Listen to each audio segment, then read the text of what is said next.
بسم اللہ الرحمن الرحیم۔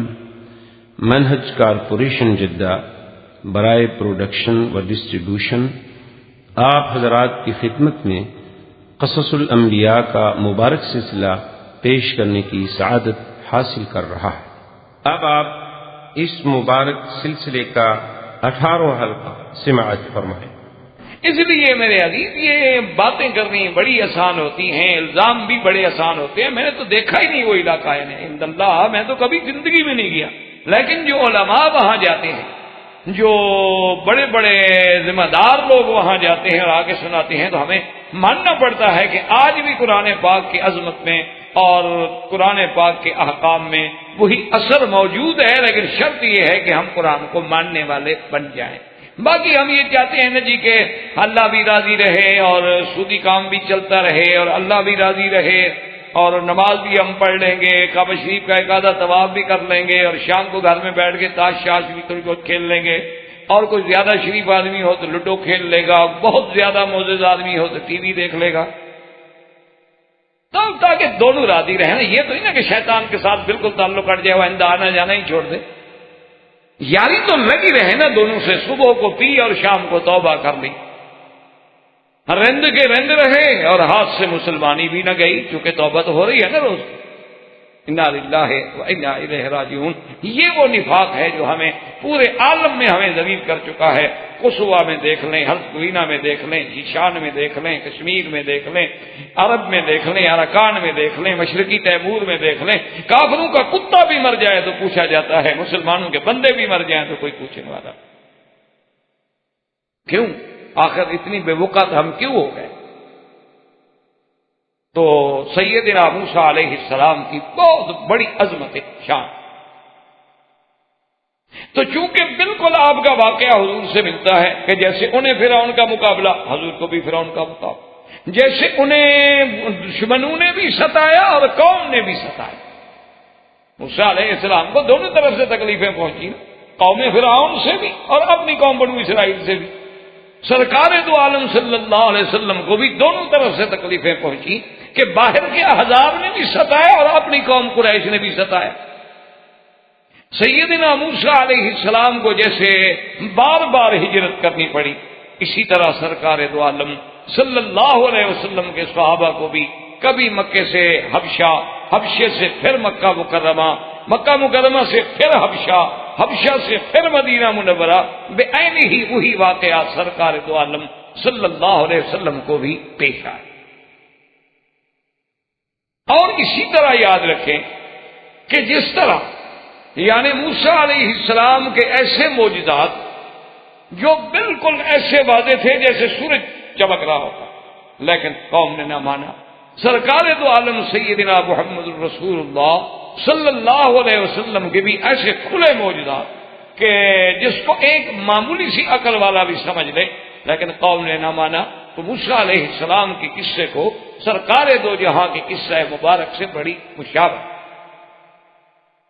اور اسی طرح یہ بھی دیکھ لیں کہ سیدنا محمد الرسول اللہ صلی اللہ علیہ وسلم جو ہے آپ بھی ولد اسماعیل یعنی سیدنا ابراہیم کی اولاد، حضور صلی اللہ علیہ وسلم بھی تو ولد ابراہیم ہے، اور موسیٰ علیہ السلام بھی یعقوب علیہ السلام کے پوتے کے پوتے ہیں، اور یعقوب علیہ السلام جو ہے حضرت اسحاق، اور حضرت اسحاق حضرت ابراہیم کی اولاد، یعنی اوپر جا کر سلسلہ بھی ایک ہے کہ سرکار دو جہاں بھی دراصل سیدنا ابراہیم کی اولاد ہیں، یعنی آپ کے جد امجد حضرت ابراہیم۔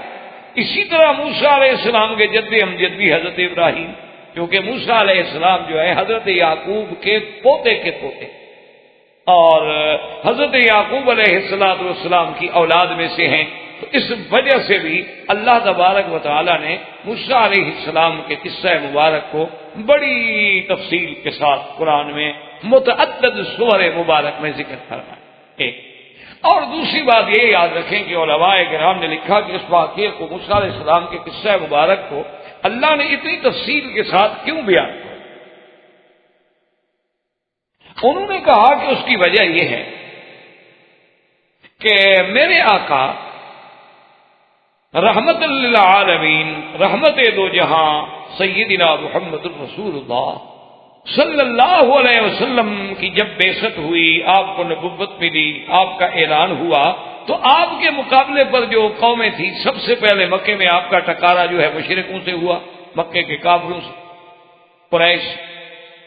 اور جب سرکار دو عالم صلی اللہ علیہ وسلم مدینہ منورہ میں تشریف لے گئے تو مقابلہ کس سے ہوا؟ یہود سے، کہ وہاں یہود جو تھے بڑے زور میں تھے، بنی قریظہ، بنی قینقاع اور بنو نذیر، اور تو اس لیے، اور یہ سب یہودی جو تھے، یہ کون تھے؟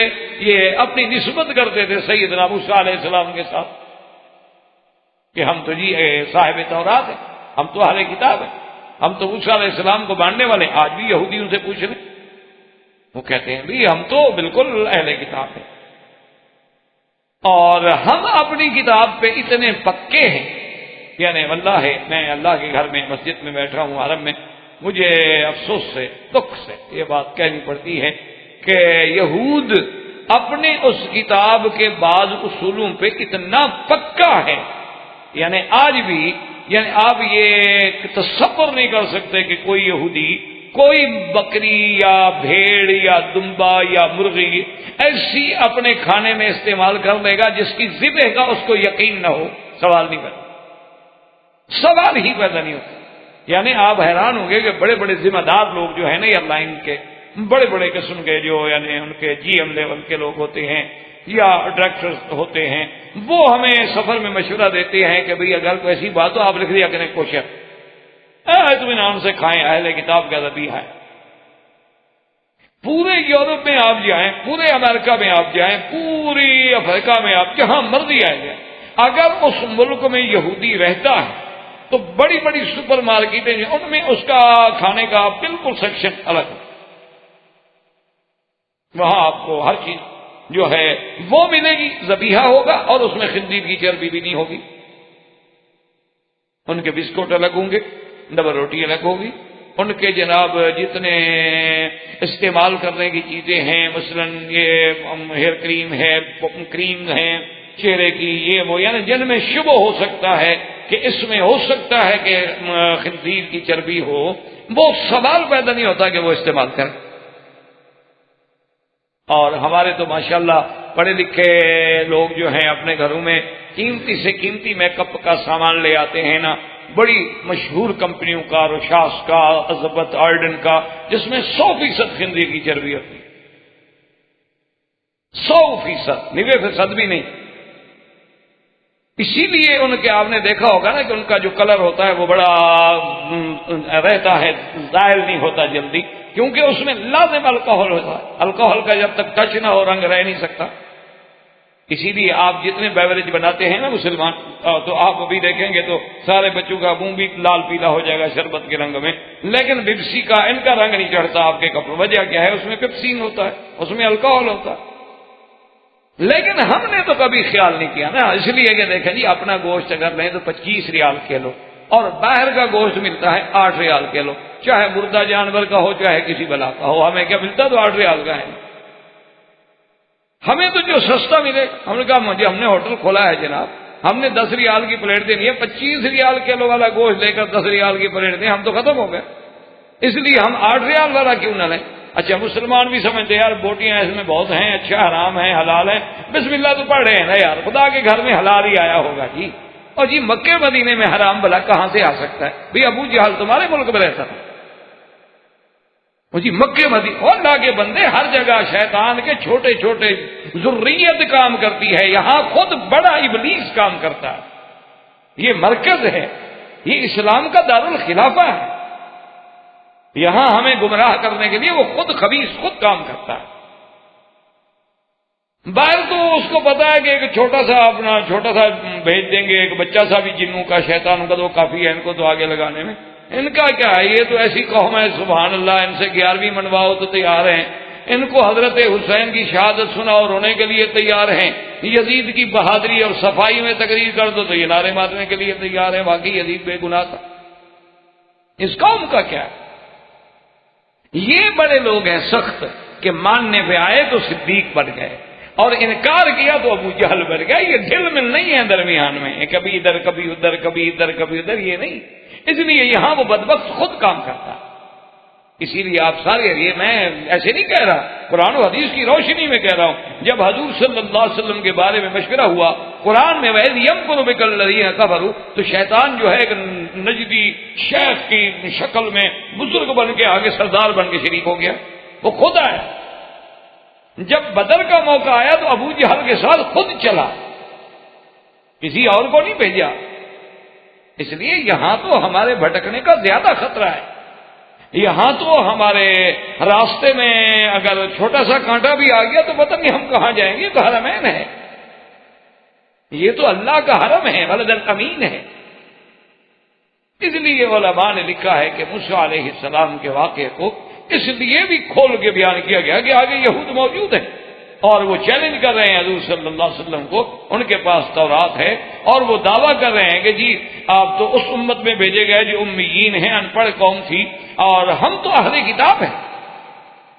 اس لیے انہوں نے تو اللہ تبارک و تعالی نے موسیٰ علیہ السلام کے واقعے مبارک کو اتنا کھول کے بیان کر دیا کہ حقیقتاً تو یہود جو تھے نا جی وہ بالکل یعنی لا جواب ہو گئے، لیکن ضد کا تو کوئی علاج۔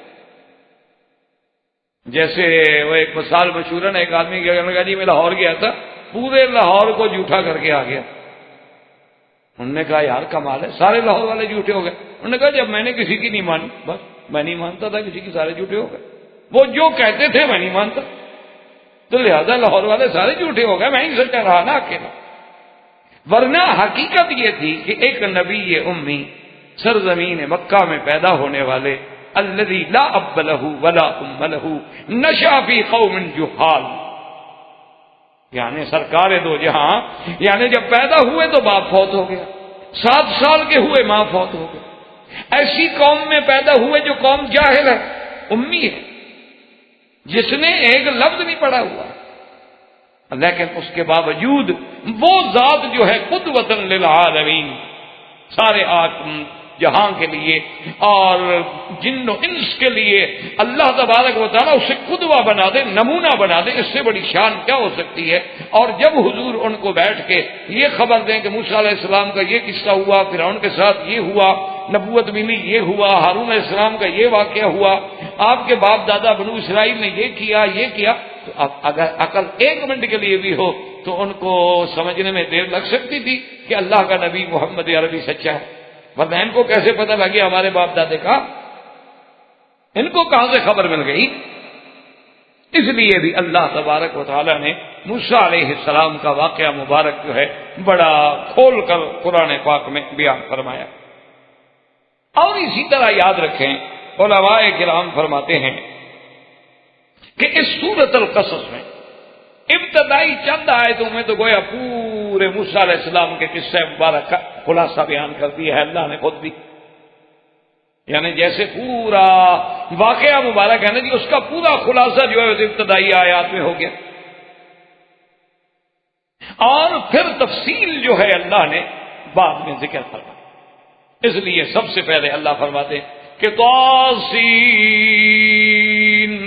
میم تلک آیات الکتاب المبین نتلو علیک من نبأ موسیٰ وفرعون بالحق لقوم یؤمنون۔ اللہ نے ارشاد فرمایا طاسین میم، یہ حروف مقطعات ہیں، ان کے معانی، ان کے اسرار اللہ کے سوا کوئی نہیں جانتا، اللہ اعلم بمرادہ۔ فرمایا میرے محبوب تلک آیات الکتاب المبین، اور کتاب مبین سے مراد اللہ کا قرآن۔ اور اس کے بعد دیکھیں کتنا شان ہے، فرماتے ہیں نتلو، یہ نون عظمت ہوتی ہے، یاد رکھو یہ لفظ حرف نون جو ہے یہ نون عظمت کہلاتا ہے کہ خدا خود فرمائے کہ میں پڑھتا ہوں، ہم پڑھتے ہیں آپ پر، یہ عظمت شان کی دلالت ہوتی ہے۔ اور جب پڑھنے والا اتنا عظیم ہے تو جو پڑھے گا وہ کتنی عظیم چیز ہوگی۔ جب بات کرنے والا بڑا ہو اور تو بات بھی تو بڑی ہوگی، بادشاہوں کی بات بھی تو بادشاہ کے بات مقام کی بات ہوگی، اور یہ تو شہنشاہوں کے شہنشاہ کی بات۔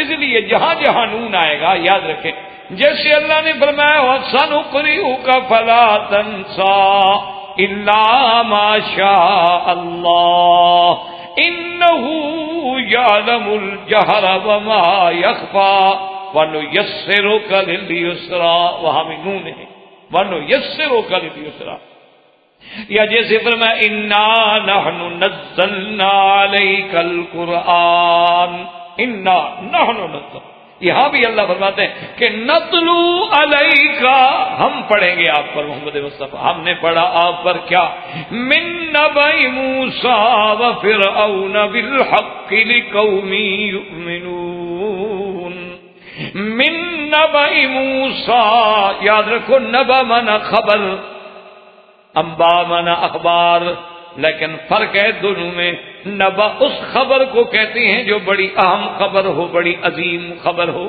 یعنی لفظ خبر جو ہے وہ تو مطلق خبر کے معنی میں ہے اخبار تو لیکن نبا کا لفظ جو ہے معنی ہوتا ہے بڑی اہم خبر جیسے اللہ پاک نے فرمایا اما یتسالون عن النبأ العظیم وہ نبأ العظیم کیا ہے قیامت جیسے فرمایا قل هو نبأ عظیم اور کہیں فرمایا ذالک من انباء الغیب تو انباء مانا نبا مانا بہت بڑی عظمت والی خبر اور تلاوت کرنا مانا پڑھنا اللہ نے فرمایا ہم آپ پہ تلاوت کرتے ہیں ہم آپ پہ پڑھتے ہیں ہم آپ کو خبر دیتے ہیں من نبأ موسیٰ وفرعون بالحق موسیٰ علیہ السلام اور فرعون کا قصہ جو بالکل سچ ہے اور یہ خبر ہم آپ کو کیوں دے رہے ہیں لقوم یؤمنون تاکہ اس قوم کے لیے جو ایمان والے ہیں جو اللہ رسول کو ماننے والے ہیں ان کے لیے یہ اخبار یہ قصہ موسیٰ علیہ السلام جو ہے ہدایت کا ذریعہ بن جائے یہاں اللہ نے آگے فرمایا ان فرعون علا فی الارض وجعل اہلہا شیعا یستضعف طائفة منہم یذبح ابناءہم وَيَسْتَحْيِي نِسَاءَهُمْ إِنَّهُ كَانَ مِنَ الْمُفْسِدِينَ اللہ نے فرمایا کہ میرے محبوب ان فرعون علا فی الارض فرعون سرکش ہو گیا اللہ کو یاد رکھے سرکشی کبھی تکبر نہ کریں ہر گناہ کے لیے معافی کی گنجائش ہے لیکن جب آدمی تھوڑا سا تکبر کر بیٹھ جائے پھر ٹوٹ جائے پھر اللہ اس کو نہیں رہنے اور اگر کبھی زبان سے کوئی کلمہ نکل جائے تو فوراً استغفر اللہ استغفار کر دیا اللہ سے معافی مانگ لی کیونکہ یہ کبریائی جو ہے نا یہ صرف میرے اللہ کو دیتا ہے اس لیے فرماتے ہیں العظمت ازاری والکبریاء ردائی اللہ فرماتے ہیں عظمت بھی میرے لیے ہے کبریائی بھی میرے لیے فمن نازانی جو ان دو چیزوں میں حصے دار بننا چاہے خود تکبر کر کے میری صفت میں سے دینا چاہے فرمایا پھر میں قسم ہوں اس کو توڑ کے رکھ دیتا ہوں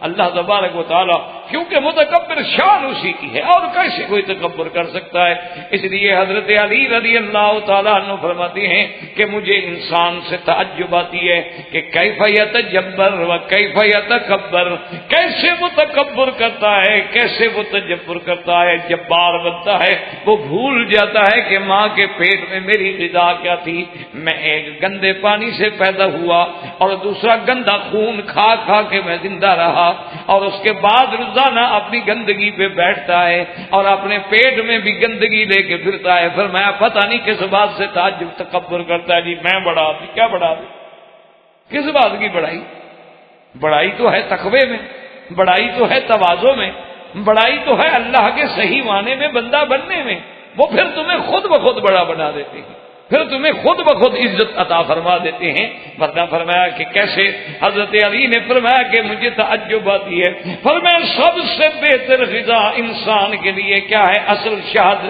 اور وہ کیا ہے ایک کیڑے کی گندگی ہے اور فرمایا سب سے بہترین کپڑا بندے کے لیے کیا ہے ریشم اور ریشم کیا ہے وہ بھی ایک کیڑے کا فضلہ ہے گندگی ہے اور فرمایا پیٹ میں بھی گندگی ہے اور 24 گھنٹے میں ایک دفعہ یا 2 دفعہ اپنی گندگی پہ بیٹھ کے اپنے ہاتھوں سے گندگی صاف کرتا ہے اور پھر بھی کہتا ہے کہ میں اور میں کس بات کی میں اس لیے اللہ نے فرمایا کہ فرعون جو تھا علا فی الارض، زمین میں سرکش ہو، وَجَعَلَ أَهْلَهَا شِيَعًا، اور اس علاقے کے ملک کے رہنے والے جو تھے ان کو اس نے ٹکڑوں میں بانٹا ہوا تھا، تقسیم کیا ہوا تھا.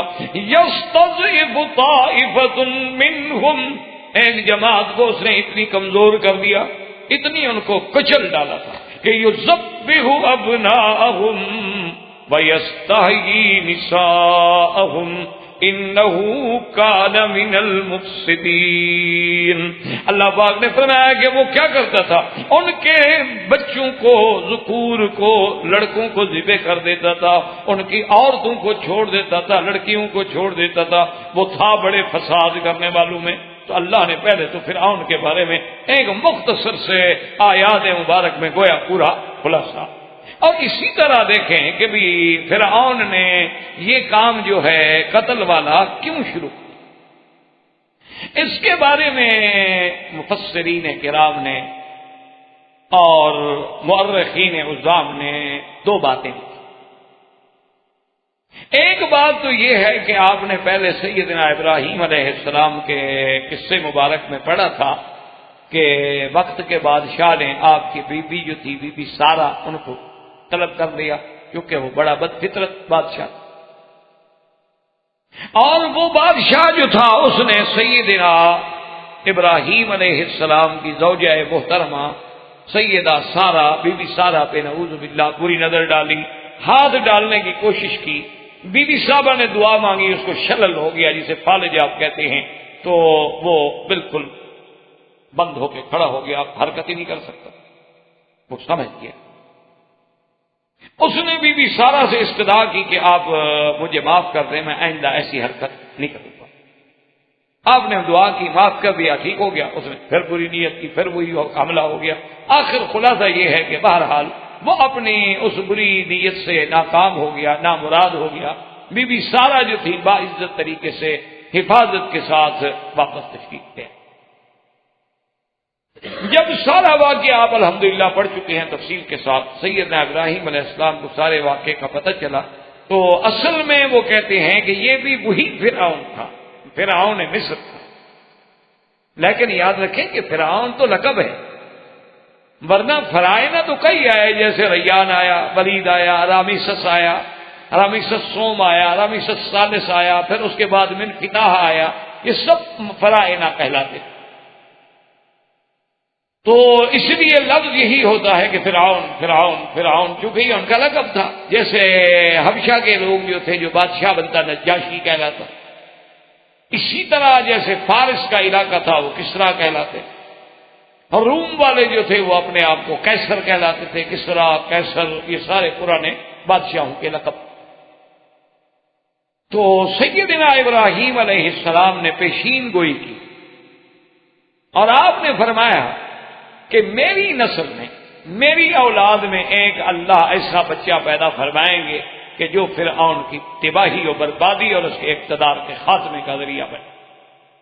سیدنا ابراہیم علیہ السلام نے یہ بات بطور پیشین گوئی فرمائی.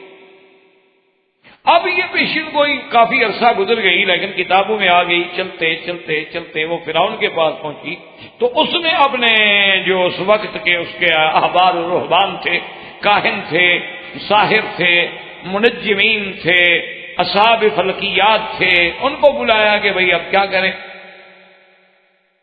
آخر وہ لوگ سمجھتے تھے چاہے نہ مانتے ہوتے تھے نا جی، سچی بات تو سچی ہوتی ہے نا. آدمی کبھی ضد میں آ کے نہیں مانتا، لیکن جب گھر میں جا کے تجزیہ کرتا ہے کہتا ہے یار مولوی کی بات تو ٹھیک تھی، ہم ویسے بات تو ٹھیک، چاہے اس کو بری بھی لگے. لیکن جب گھر بیٹھ کے تجزیہ کرے گا، جب ٹھنڈے دل سے بیٹھ کے اس پہ غور کرے گا، وقتی طور پہ تو اسے لگتا ہے یار میری توہین ہو گئی، مجھے ایسے کہہ دیا گیا. تو لیکن جب گھر میں بیٹھ کے تجزیہ کرتا ہے کہ بھئی بات تو ٹھیک ہے، ہم اگر ایک طرف صحابہ کی زندگی رکھیں، ایک طرف اپنی زندگی رکھیں، تو ہمارا کتنے % اسلام بنتا ہے. کبھی اس پرچے کو بھی تو حل کر دیں کہ ہم کوشش کریں. اچھا، اسی طرح جب پیشین گوئی آئی نبی سے تو گھبرا گئے. انہوں نے کہا کہ ابراہیم الخلیل کی یہ پیشین گوئی ہے تو اس کو دیکھنا چاہیے. تو اس کے جو اس زمانے میں یعنی معاون تھے اس کے رہبان سہرا علماء جو تھے، انہوں نے کہا جی ایک حل ہم بتاتے ہیں، آپ ایسا کریں کہ ان کی نسل کا تعلق تو بنو اسرائیل سے ہے، وہ ان کی نسل ہے، حضرت یعقوب ان کی اولاد ہے، ہم قبطی تو ان کی نسل میں نہیں ہیں، تو ان کی نسل میں آپ ایک فیصلہ کر دیں کہ جو بچہ پیدا ہو اس کو قتل کر دیا جائے، نہ کوئی بچہ پیدا ہونے دیں گے اور نہ کوئی آ کر ہمارا ملک چھینے گا۔ تو بعض علماء نے لکھا کہ اس نے اس لیے یہ حکم جاری کیا، اور بعض علماء نے ایک دوسرا واقعہ لکھا ہے اور اس کو بعض صحابہ رضوان اللہ علیہم اجمعین نے بھی اپنے روایات و آثار میں نقل فرمایا۔ وہ یہ ہے، وہ کہتے ہیں کہ فرعون نے خواب دیکھا کہ خرجت نار من بیت المقدس، کہ ایک آگ ہے جو بیت المقدس سے نکلی ہے، اور اس نے آ کر مصر میں جتنے قبطیوں کے گھر ہیں محل ہیں وہ سب کے سب جلا دیے، لیکن بنو اسرائیل کے جتنے گھر ہیں وہ محفوظ ہیں، ان کو آگ نہیں جلا رہی۔ تو جب اس نے یہ خواب دیکھا وہ گھبرایا، اور اس کے بعد اس نے اپنے اس دور کے جو ان کے راہب تھے، علماء تھے، جو مولوی تھے، پادری تھے، پنڈت تھے، ان کو بلایا، کہا کہ میں نے یہ خواب دیکھا، اس کا کیا کریں؟ انہوں نے کہا کہ جناب اس کا تو اب حل یہی ہو سکتا ہے، یہ علامت ہے اس بات کی کہ بیت المقدس کی جانب سے، یعنی اس طرف سے کوئی ایسا آدمی آئے گا جو قبطیوں کی ہلاکت کا ذریعہ بنے گا، ان کو جلا ڈالے گا اور بنو اسرائیل بچ جائیں گے۔ اس نے کہا اس کا حل کیا ہے؟ اس نے کہا اس کا حل یہ ہے کہ جتنے بنو اسرائیل کے بچے پیدا ہوں ان کو قتل کر دیا۔ تو انہوں نے یہ آرڈر جو ہے جاری کر دیا۔ یہ دو دلائل کا ذکر کیا گیا ہے اپنا، یعنی فرعون کا، جس کو قرآن خود کہتا ہے کہ یذبح ابناءہم، بنو اسرائیل کے بچوں کو ذبح کرتے تھے اور ان کی اور لڑکیوں کو چھوڑ دیتے، زندہ رہنے تھے۔ اور بعض علماء نے فرمایا کہ اس کی وجہ یہ تھی کہ اس نے چونکہ بنو اسرائیل کو بہت زیادہ عذاب میں مبتلا رکھا، اور جتنے حقیر کام ہوتے تھے، جی روڈ بنانا ہے، سڑک بنانا ہے، صفائی کرنی ہے، حمامات ہیں، گھر کے گندے کام ہیں، وہ سب بنو اسرائیل کریں، اور جتنے معزز کام ہیں وہ سارے قبطی کریں۔ اس وجہ سے اب اس کی جنگیں ہو رہی تھی اپنے دشمن ملکوں سے۔ اس بنا سے بھی بعض علماء نے لکھا کہ ایک سبب یہ بھی اس کے دماغ میں تھا کہ کبھی بنو اسرائیل اتنی طاقت میں نہ آ جائیں کہ میرے دشمنوں سے مل گئی، یہ میرے لیے اندرونی طور پر مشکلات پیدا کر دیں۔ چلو ایک تو ان پہ دہشت مسلط رہے گی، اور دوسرا ان کا اتنا اب عدد بڑھنے ہی نہیں دیں گے۔ جب ان کے جوان مارے جائیں گے تو عورتیں کیا کریں؟ تو بعض علماء نے لکھا کہ اس کے دماغ میں ایک بات یہ بھی تھی، اور اسی طرح بعض علماء نے لکھا ہے کہ اس کے دماغ میں دراصل یہ بات بھی تھی کہ جس قوم کے جوان ہی مارے جائیں، عورتیں ہی رہ جائیں، تو پھر اس قوم کا کیا حال ہوتا ہے؟ شوکت ہی ختم ہو جاتی، عزت ہی ختم ہو جاتی، عظمت ہی ختم ہو جاتی، کہ جن کے جوان مار دیے جائیں، صرف عورتیں بچ جائیں، تو اب وہ بیچاری کیا ہیں؟ بے وارث ہیں، ان کے سروں پہ تو کسی کا سایہ ہے نہیں، پھر ان کے ساتھ جو بھی جو چاہے زیادتی کرتا پھرے۔ تو اس لیے یہ سارے وسائل، یہ سارے ماحول، یہ سارے حالات پیدا ہو گئے، اس لیے فرعون نے آرڈر جاری کر دیا کہ بنو اسرائیل پر نگرانی رکھی جائے۔ اور روایات میں موجود ہے کہ دایا عورتیں جو تھیں، قوابل جو تھیں، قابلہ جو تھیں، ان کو بھی حکم دیا گیا کہ ہر عورت پہ نظر رکھو، جو عورت حاملہ نظر آئے اس کے ولادت کے وضع حمل کے دنوں کو نوٹ کرو، اور پھر نگرانی کرو کہ اس کے ہاں کیا پیدا ہوا ہے، اگر لڑکا پیدا ہو تو قتل کر دو، اور لڑکی پیدا ہو تو چھوڑو۔ اسی کے بعد کچھ روایات یہ آتی ہیں کہ جب متواتر قتل ہو گیا، اب جناب سال میں جتنے بنو اسرائیل کے بچے پیدا ہوں قتل ہو جائے، تو بعض لوگوں نے فرعون سے کہا کہ جی آپ یہ تو کر رہے ہیں، ٹھیک ہے، آپ ایک بچے سے بچنے کے لیے یہ سارا اہتمام کر رہے ہیں، لیکن بنو اسرائیل کی جو قوت ہے، جو عددی قوت ہے، جو مین پاور ہے، وہ بھی تو ختم ہو رہی ہے نا، پھر ہمارے کام کون کرے گا؟ بھئی ان کے بوڑھے تو بوڑھے ہو گئے، وہ تو کام کرنے کے قابل نہیں۔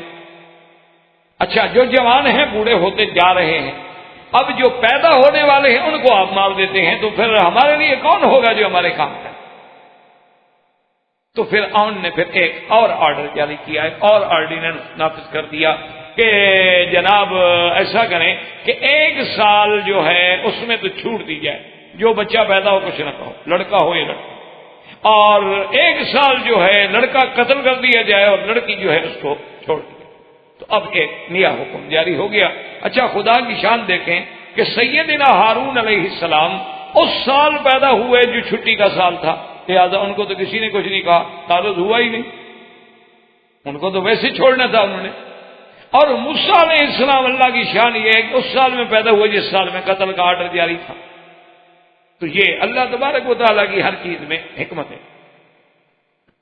تو اب جناب یہ ہے کہ موسیٰ علیہ السلام اللہ کے کروڑوں صلاۃ والسلام سیدنا موسیٰ علیہ السلام پہ، ان کا جب اللہ کو منظور تھا اور ان کی والدہ کے بطن مبارک میں سیدنا موسیٰ علیہ السلام تشریف لے آئے، بعض علماء نے کتب سابقہ سے، روایات اسرائیلیہ سے یہ لکھا ہے کہ موسیٰ علیہ السلام کا نام جو تھا ایارخت، اور بعض نے کہا ہے ایارخا، 2 نام نقل کیے گئے ہیں کتابوں میں، یعنی لیکن یہ اسرائیلی روایات ہے، قرآن تو نام لیتا نہیں اور نہ حدیث مبارک میں نام ہے، اس لیے بہرحال کتب متقدمہ سے یہ روایات ہمیں ملتی ہیں کہ موسیٰ علیہ السلام کی والدہ کا نام یا تو ایارخت تھا اور یا ایارخا تھا۔ تو اب بی بی صاحبہ کا جب یعنی حمل ٹھہر گیا، اب جو دن قریب آتے گئے بی بی صاحب خوف میں مبتلا ہوتی، کیونکہ ان کو پتہ تھا کہ موسیٰ علیہ السلام کی پیدائش جب ہوگی تو یہ ظالم لوگ جو ہے قتل کر دیں، اس لیے بی بی صاحبہ بڑی گھبرا رہی تھی، اور اپنے اس حمل کو چھپانے کے لیے جو امکانی تدابیر تھی وہ بی بی صاحبہ کر رہی، یعنی زیادہ باہر نہ جانا، کسی کے گھر میں نہ جانا، یعنی جو ممکنہ تدابیر ہو سکتی تھی وہ بی بی صاحبہ اختیار کر رہی تھی، لیکن بہرحال ہر وقت خائف تھی کہ کیا ہوتا ہے۔ اسی کے ضمن میں اللہ تبارک و تعالی نے فرمایا کہ وَأَوْحَيْنَا إِلَىٰ أُمِّ مُوسَىٰ، کہ ہم نے پھر موسیٰ علیہ السلام کی اماں کی طرف وحی فرمائی، اور اللہ تبارک و تعالی نے موسیٰ علیہ السلام کی والدہ کو وہ ہدایات عظیمہ عطا فرمائی۔ تو بہرحال اس میں جیسے اکبر الہ آبادی نے ویسے ایک بڑی اچھی بات کی ہے، وہ کہتا ہے کہ فرعون نے تقریباً کتابوں میں ہے کہ 70,000 بنو اسرائیل کا بچہ قتل کرا دیا۔ وہ کہتا ہے کہ یوں قتل کے بچوں سے وہ بدنام نہ ہوتا، افسوس کہ فرعون کو کالج کی نسل تھی۔ وہ کہتا ہے اگر ایک آدھا کالج بنا دیتا نا، کالج سے کہاں نبی پیدا ہوتے؟ آج تک کوئی کالج سے نبی پیدا ہوا ہے یونیورسٹی سے؟ تو اس کو تو یہی ڈر تھا نا کہ کوئی ایسا آدمی پیدا نہ ہو جائے جو دین پہ رہ کے ہمیں خراب کرے، تو اس کا کیا ضرورت تھی گولیاں مارنے کی؟ اس سے بہتر یہی تھا کہ بھئی سرکاری تعلیم دلا دیتا بچوں کو، تو پھر بالکل کام ٹھیک ٹھاک ہو جاتا کہ کیسے بو آئے ماں باپ سے، اولاد سے ماں باپ کے اتوار کی، دودھ ہے ڈبے کا اور تعلیم ہے سرکار کی، تو اس کے بعد تو تصور ہی نہیں پیدا ہو سکتا۔ اور جو سب سے قیمتی دودھ ہیں، آپ ڈاکٹر لوگ ہیں ذرا پڑھ لیا کریں کہ اس میں کیا کیا ہوتا ہے، یہ ذرا آپ تحقیق کر لیں، جو سب سے مہنگا ہو نا اسی کو چیک کریں، جو سب سے سستا ہو سکتا ہے کہ ان بلاؤں سے خالی ہو، لیکن جو زیادہ سے زیادہ قیمتی ہوگا نا جی، جیسے وہ ہمارے ایک مولوی صاحب ہیں، اب بھی زندہ ہیں ماشاءاللہ، وہ کہتے تھے مکی صاحب جب آگے کوئی لفظ شریف کا لگے نا تو ڈرا تھا۔ میں نے کہا کہ انہیں کیسے ایک قبر شریف، 11ویں شریف، عرس شریف، چیلم شریف، خیرات شریف، صدقہ شریف، انہوں نے کہا جہاں جہاں یہ آگے لفظ لگ جائے نا سوچو کہ کوئی بدعت آئی، سمجھو کہ کوئی چیز آ رہی ہے، ورنہ یہ اور تو کسی کو نہیں کہتے شریف، یہ سارا شرف ان کے لیے لگایا ہے جو سنت کے خلاف ہے۔ تو بہرحال اللہ تبارک و تعالیٰ کی شان ہے، اللہ فرماتے ہیں کہ ہم نے موسیٰ علیہ السلام کی والدہ کی طرف وحی کی، زندگی رہی انشاءاللہ تو بات باقی۔ وآخر دعوانا الحمدللہ رب العالمین۔ برادران اسلام، واجب الاحترام بزرگوں، دوستوں، بھائیوں، عزیز نوجوانوں، الحمدللہ اللہ کے فضل و کرم، احسان و منت سے سلسلہ قصص الانبیاء علیہم الصلاۃ کے ضمن میں ہم سیدنا موسیٰ علیہ السلام کے قصہ مبارک کو شروع کر چکے تھے، اور جس کا ابتدائی کچھ حصہ میں نے پہلے درس سابقہ میں عرض کر دیا۔ سیدنا موسیٰ علیہ السلام اللہ کی قدرت سے اس سال میں پیدا ہوئے جس سال میں فرعون نے بچوں کے لیے جو نوبہ مقرر کیا تھا کہ 1 سال کے لیے معاف کر دیا کہ بد قتل کر، اور 1 سال میں جو بھی بچہ پیدا ہو قتل کر دیا جائے اور بچی پیدا ہو چھوڑ دی۔ اب یعنی آپ دیکھیں خدا کی شان ہے، یہ قرآن پاک میں ایک جگہ نہیں، سیدنا موسیٰ علیہ السلام کا ذکر جو ہے 138 مقام پہ اللہ نے قرآن میں فرمایا ہے، اور قرآن مقدس کی جو بڑی بڑی صورتیں ہیں سب میں حضرت موسیٰ علیہ السلام کا آپ کو ذکر ملے گا۔ سورۃ بقرہ ہے، آل عمران ہے، نساء ہے، اعراف ہے، انعام ہے، طٰہٰ ہے، قصص ہے، انبیاء ہے، ہود، سب میں اللہ نے موسیٰ علیہ السلام کا ذکر کیا۔ کیونکہ دراصل یہ بات نہیں ہوتی کہ ہم صرف موسیٰ علیہ السلام کا قصہ پڑھ کے اور ماشاءاللہ سو جائیں، نہیں، اللہ پاک یہ دکھانا چاہتے ہیں کہ ہر دور میں فرعون اور موسیٰ کا مقابلہ ہوگا، ہر دور میں فرعونہ پیدا ہوں گے اور ان کے مقابلے پہ موسیٰ بھی پیدا ہوں گے۔ لکل فرعون موسیٰ، اللہ ہمیں یہ دکھانا چاہتے ہیں اور جگانا چاہتے ہیں کہ تم یہ دیکھو کہ اپنے اعمال کی بنا پر تم فرعون کی پارٹی میں ہو یا موسیٰ کی پارٹی میں، ورنہ ایسے واقعات ذکر کرنے کا کوئی مقصد ہی نہیں۔ یعنی جو حضور صلی اللہ علیہ وسلم کے آنے سے پہلے 1000 سال پہلے ایک قصہ گزر گیا، کیا ضرورت ہے دہرانے کی؟ کیا ضرورت ہے قرآن مقدس میں اس کو 138 مقام پہ ذکر فرمانے کی؟ تو یہ اللہ ہمیں یہ واقعات اس لیے آتے ہیں عبرۃ لأولی الالباب، کہ عبرت بنے ہمارے لیے، اور ہم غور کریں کہ باطل کی قوت جو ہے وہ فرعون ہو، قارون ہو، شداد ہو، حامان ہو، لیکن جب قوت الہی سامنے آتی ہے، جب قوت رسالت و نبوت سامنے آتی ہے تو فرعونی طاقتیں ہمیشہ پاش پاش ہو جاتی ہیں، مٹ جاتی۔ اس لیے اللہ نے قرآن میں یہ قصص بیان فرمائے ہیں کہ آپ دیکھیں کہ موسیٰ اور ہارون علیہ السلام 2 بھائی ہیں، کچھ بھی نہیں صاحب،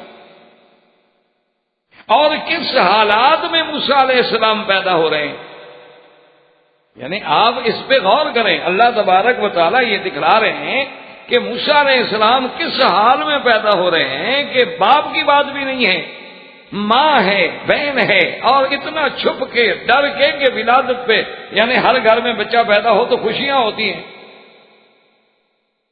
نا آج ہمارے گھروں میں بھی اگر کسی بیٹی کو شادی ہو اور حمل ہو جائے اور جناب تو سارے گھر میں خوشیاں ہوتی ہیں، دونوں گھرانوں میں، یعنی لڑکی کے ماں باپ کے گھر میں علیحدہ خوشی ہوتی ہے اور شوہر کے گھر والوں میں علیحدہ خوشی ہوتی ہے، اور جناب یہ ہے کہ پھر احتیاط شروع ہوتی ہے کہ سیڑھی پہ نہیں چڑھنا، تیز نہیں چڑھنا، دوڑنا نہیں ہے، بیٹھے رہنا ہے، کام نہیں کرنا ہے، اور جناب ان کے لیے جو ڈرائی فروٹ ہیں وہ خالص دیسی گھی میں بھونیں اور کھلائیں، اور بچہ پیدا ہوگا، کپڑے بن رہے ہیں اور پہلے سے تیاریاں شروع ہو گئی ہیں۔ لیکن شان موسیٰ دیکھو کہ پیدا ہو رہے ہیں، ڈر رہے ہیں۔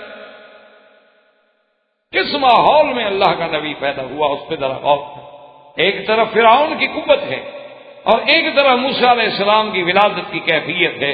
اللہ بتلاتے ہیں کہ اس طرح ہم غریبوں کے گھر سے ایک اٹھاتے ہیں جو فرعونوں کو ہلا دیتا ہے۔ اسی لیے آپ دیکھیں اور اس کو پھر آپ جوڑیں میرے آقا کے ساتھ کہ الم یجد کا یتیمن، الم یجد کا یتیمن فآوا۔ محمد مصطفیٰ آپ کو ہم نے یتیم نہیں پایا، پھر ہم نے آپ کو ٹھکانہ دیا نا کہ باپ پہلے فوت ہو گیا، ماں 7 سال کی عمر میں فوت ہو گئی، ابھی پوری طرح جناب جوانی چڑھی تو سکا جو چاچا تھا مہربان ابی طالب فوت ہو گیا، اس سے پہلے عبد المطلب فوت ہو گیا، اکیلے محمد عربی سے، اور مقابلہ وقت کے فرائض سے ہے، ابو جہل سے ہے، ابی لہب سے ہے، عتبہ عتیبہ سے ہے، شیبہ ربیعہ سے ہے، ولید بن المغیرہ سے، ان لوگوں سے مقابلہ ہے جن کا مکے سے لے کر طائف تک باغات ہیں، زمینیں ہیں، پیسہ ہے، دولت ہے، اور اللہ کے نبی کے پاس بات جاتا کہ عائلا فاغنا، آپ کو تو ہم نے فقیر پایا، آپ کے تو گھر میں پیدائش کے وقت بتی جلانے کے لیے بھی پیسے نہیں تھے۔ اس لیے دیکھا کریں قرآن جب پڑھا کریں تو قرآن پاک میں غور کریں، اللہ کے قرآن میں غور و فکر کریں، اللہ تبارک و تعالیٰ کے قرآن کی دعوت کو سمجھیں کہ آخر اللہ ہمیں یہ واقعہ کیوں سنا رہے ہیں بار بار. اس لیے اب قرآن کہتا ہے کہ وَأَوْحَيْنَا إِلَىٰ أُمِّ مُوسَىٰ. یاد رکھیں کہ لفظ وحی جو ہے، ایک تو وحی ہوتا ہے اصطلاحی، اور ایک معنی ہوتا ہے اس کا شرعی. بات کو سمجھیں. اصطلاحی جیسے یوں سمجھیں کہ حج کا معنی اگر لغتاً دیکھا جائے تو معنی کیا ہوگا؟ قصد، ارادہ کرنا. لیکن جب اس کا آپ اصطلاحی اور شرعی ترجمہ کریں گے تو یہ ہے کہ خاص مناسک کا، خاص احکام کا، خاص زمانے میں، خاص مکان میں، خاص وقت میں پورا کرنے کا نام حج ہے. تو اسی طرح یاد رکھیں کہ وحی جو ہے، ایک تو وہ وحی شریعت ہے، وحی نبوت ہے، جو اللہ تبارک و تعالیٰ صرف اپنے انبیاء پہ، اپنے رسولوں پہ بھیجتے ہیں، اس کو کہتے ہیں وحی تشریع، وحی شریعت. اور ایک وحی معنی ہوتا ہے لغت کے اعتبار سے، یعنی اللہ نے خفیہ طریقے سے یہ بات کسی کے دل میں ڈال دینا، تو وہ اللہ تبارک و تعالیٰ غیر نبی کو بھی ڈال دیتے. اللہ تبارک و تعالیٰ چاہیں وَأَوْحَىٰ رَبُّكَ إِلَى النَّحْلِ. اللہ شہد کی مکھیوں کو بھی کہتے ہیں کہ ہم نے وحی کی. کیا مانا؟ یعنی ہم نے اس کو سمجھا دیا، ان کے دلوں میں ہم نے بات ڈال دی کہ أَنِ اتَّخِذِي مِنَ الْجِبَالِ بُيُوتًا وَمِنَ الشَّجَرِ وَمِمَّا يَعْرُشُونَ، کہ پہاڑوں پہ اپنے گھر بناؤ. تو اس کو گھر بنانا کس نے سکھلایا؟ اللہ نے. وہاں بھی لفظ وحی ہے، تو اس لیے یہ وہ وحی نہیں ہوتی. اسی لیے میں عرض کر رہا ہوں کہ بعض جو باطل فرقے ہیں وہ اسی لیے دھوکہ دیتے ہیں کہ جیسے مرزا غلام احمد قادیانی کہتا ہے کہ مجھ پہ بھی وحی آتی ہے. مرزا غلام احمد قادیانی نے کہا کئی دفعہ اب کتابوں کے مجھ پہ وحی آتی ہے. تو ایک دفعہ ان کے مریدین نے پوچھ لیا کہ جی وحی آتی ہے تو فرشتے کا نام؟ انہوں نے کہا فرشتے کا نام ہے ٹیچی. بھئی غلط تو نہیں کہا نا؟ نبی جب انگریزی ہوگا تو فرشتے تو انگریزی آئے گا نا. انگریزی نبی پہ کوئی دیسی فرشتہ تو نہیں آ سکتا تھا نا، وہ تو انگریزوں نے نبی بنایا تھا، تو فرشتے تو انہوں نے بھیجنا تھا. اس لیے وہ ٹھیک کہتا ہے کہ ٹیچی آتا ہوگا. ان شیاطین لیوحون، شیطان بھی تو ایک دوسرے پہ وحی کرتے ہیں نا، ایک دوسرے کے دلوں میں بات ڈالتے ہیں. تو اب جناب جب اس کو پکڑا گیا کہ کیسے بدبخت تم کہتے ہو کہ مجھ پہ وحی آتی ہے. یہ جتنے باطل فرقے ہوتے ہیں نا، آپ غور نہیں کرتے. یہ آپ کے جو آغا خواہ ہیں نا، وہ جو بڑے تھے، وہ یورپ کے کسی ملک میں ان کا ایک اجتماع ہوا جس میں اس کے ماننے والے کثیر تعداد میں شریک تھے. تو اس فنکشن میں اس نے آخر میں پتہ نہیں کیا خیال آ گیا، تو اس نے کہا اپنے مریدین سے کہ میں بہت بوڑھا ہو گیا ہوں، کمزور ہو گیا ہوں، آپ میرے لیے دعا کریں کہ خدا مجھے صحت دے، قوت دے، میں اپنی کمیونٹی کی خدمت کر سکوں.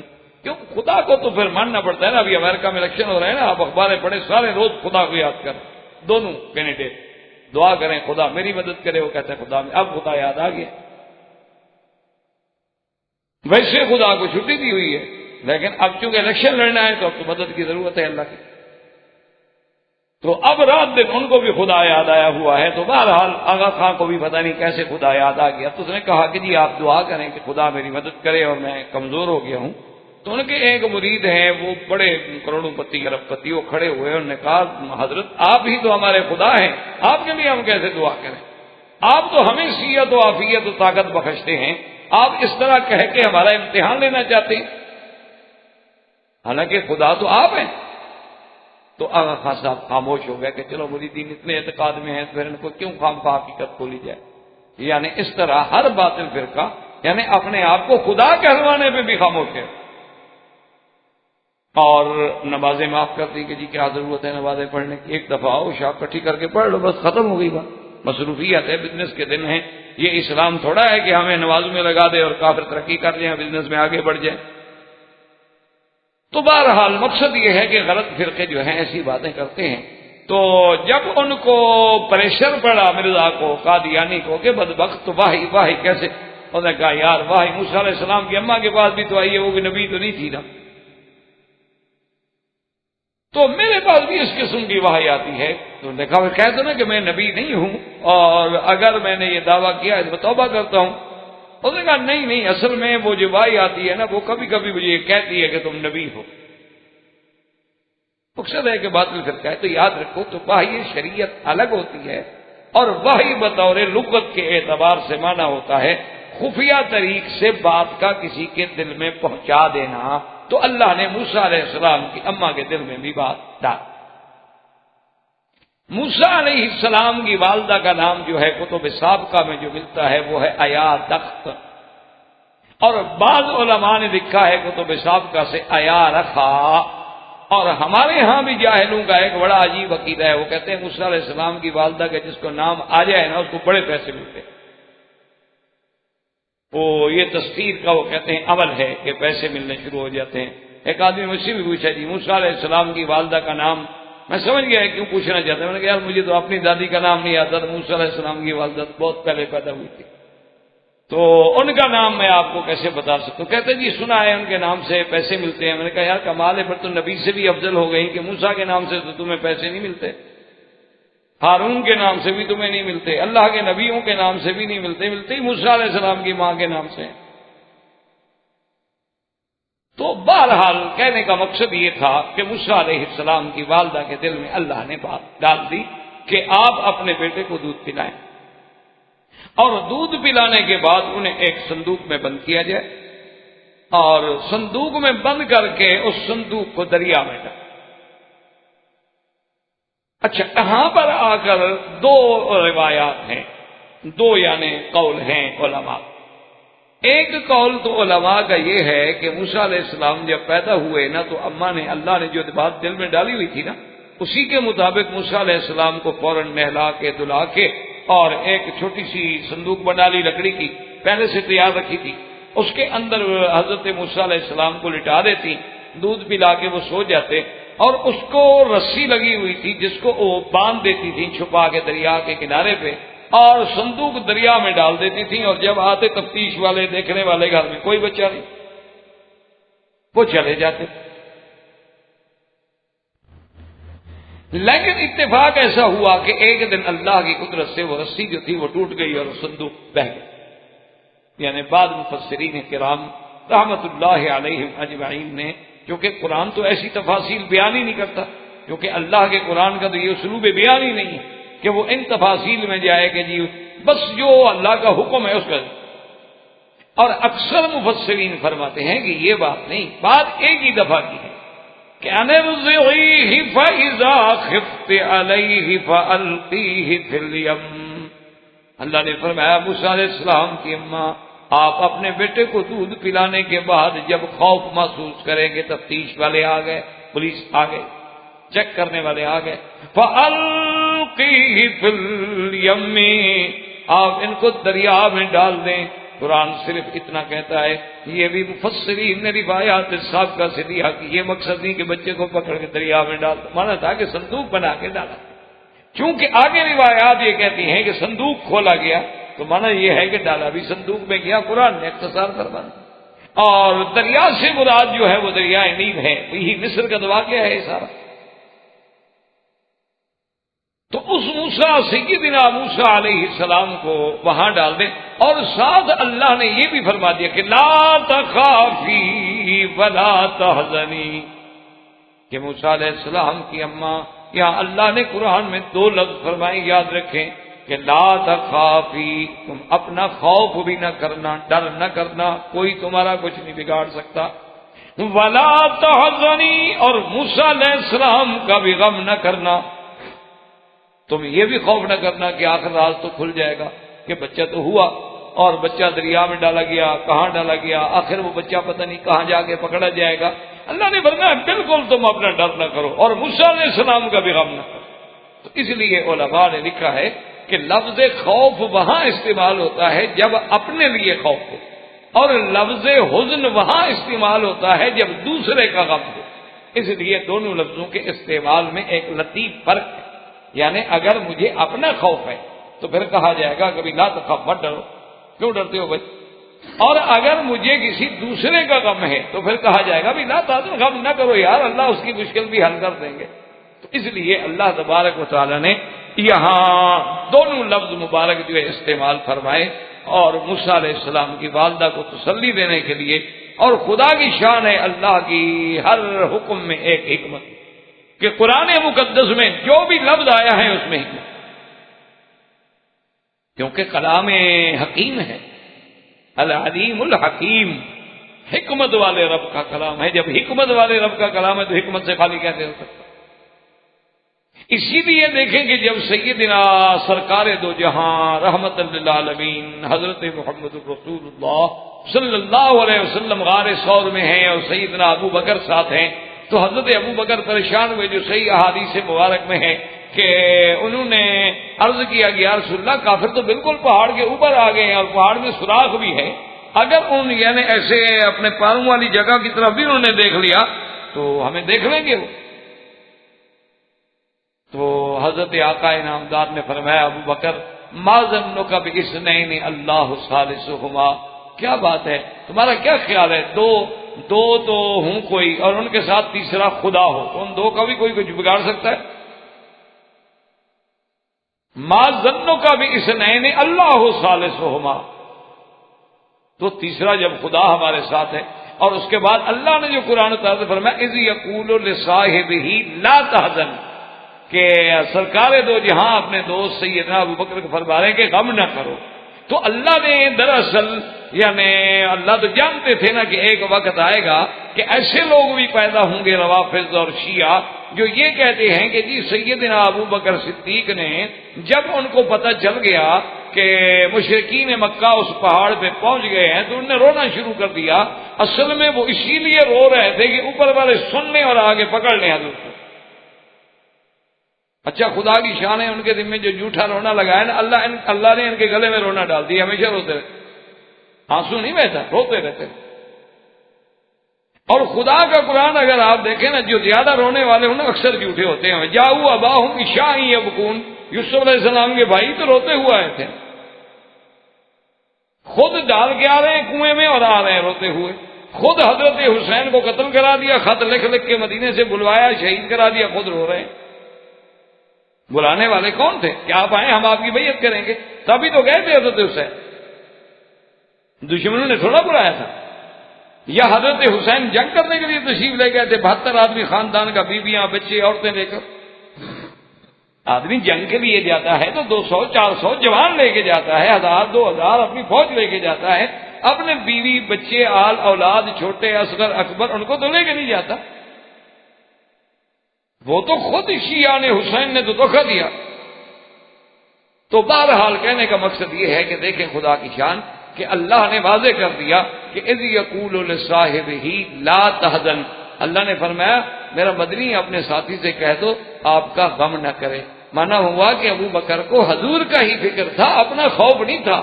اگر ابو بکر اپنے ڈر کی بات ہوتی تو اللہ لا تخف فرماتے، لا تحزن نہ فرماتے قرآن. تو اس ایک لفظ نے واضح کر دیا کہ صدیق تو حضور کے لیے رو رہے تھے، اپنی جان تو قربان کر چکے تھے. باقی یہ رہا کہ وہ شور مچا رہے تھے کہ کافر سن لیں. ان کافروں نے تو نہیں سنا، انہوں نے پتہ نہیں 1400 سال کے بعد کہاں سے سن لیا. اگر انہوں نے سنا ہوتا تو غار میں اتر نہ جاتے پکڑنے کے لیے، انہوں نے تو نہیں سنا. ان کو رونے کی آواز 1400 سال کے بعد آ گئی. تو اس لیے یہاں یاد رکھیں 2 لفظ ہیں کہ لا تخافی ولا تحزنی. قرآن کی ایک آیت بھی سمجھ آ جائے نا تو سمجھو کہ اللہ کی کروڑ نعمتیں، اور سارا قرآن پڑھ جائیں اور ہمیں ایک حرف بھی سمجھ نہ آئے تو پھر اللہ رحمت کرے، پڑھنے کا ثواب تو خیر ہوگا لیکن سمجھنے والی بات تو اور چیز ہے. تو فرمایا کہ تم بھی ڈر نہ کرو، ہم آپ کی بھی حفاظت کریں گے، ہمارے نبی کی ماں ہے، وہ مذاق ہوتی ہے، کوئی چھوٹا مرتبہ ہے. ولا تحزنی، اور موسیٰ کا بھی غم نہ کرو. اچھا اور یہ بھی سنو ہم آپ کو مبارک دیتے انا رادوہ الیک وجاعلوہ من المرسلین. اور یہ بھی ہمارا وعدہ ہے کہ موسیٰ علیہ السلام کو پھر لوٹائیں گے آپ کی طرف. یہ بھی ہمارا وعدہ ہے، یہ نہیں کہ بس اب سمندر میں گیا تو بچ جائے گا، پتہ نہیں پھر آپ کو ملے گا کہ نہیں ملے گا. نہیں، انا رادوہ الیک، اور یہ بھی وعدہ ہے وجاعلوہ من المرسلین، اور آپ کے بیٹے کو ہم نبی بنائیں گے، رسول. اتنی شان دیں گے آپ، کوئی فکر. تو اب جناب موسیٰ علیہ السلام کی اماں نے ڈال دیا، اور ڈالنے کے بعد جو ہے وہ اللہ کے قرآن نے تو بالکل اختصار سے اپنا فرمایا کہ فَالْتَقَطَهُ آلُ فِرْعَوْنَ لِيَكُونَ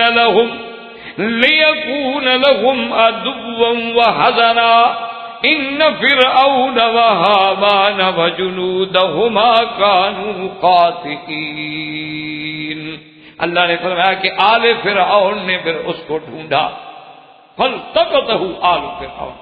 اور مفسرین کرام نے لکھا ہے کہ خدا کی شان ایسی ہوئی کہ موسیٰ علیہ السلام کو جب دریائے نیل میں ڈالا گیا تو دریائے نیل سے آگے انہوں نے ایک نہریں بنائی ہوئی تھی بطور خاص، جو فرائنا کے جو بڑے بڑے محل تھے نا، ان محلوں کے آگے سے کچھ نیچے سے وہ نہریں گزرتی تھی جمال اور خوبصورتی کے لیے۔ تو یہ صندوق اسی نہر میں آ گئی جو فرعون کے گھر میں جاتی تھی، اور وہاں سے جانے کے بعد آگے جو فرعون کے محل کا اپنا سوئمنگ پول تھا، یہ پرانی فرعون کی رسمیں ہیں سوئمنگ پول وغیرہ بھی، ورنہ مسلمانوں نے نہانا ہو تو جھیلیں بھی ہیں، نہریں بھی ہیں، دریا بھی ہیں۔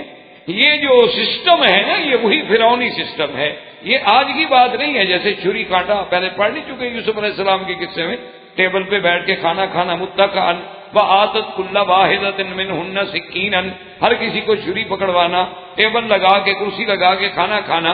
اسی طرح گھر میں سوئمنگ پول کا ہونا، مشاتائیں رکھنی، یہ بیوٹی پارلر کھولنا، یہ سب فرعونی تہذیب ہے اس وقت کی، آج کی نہیں ہے۔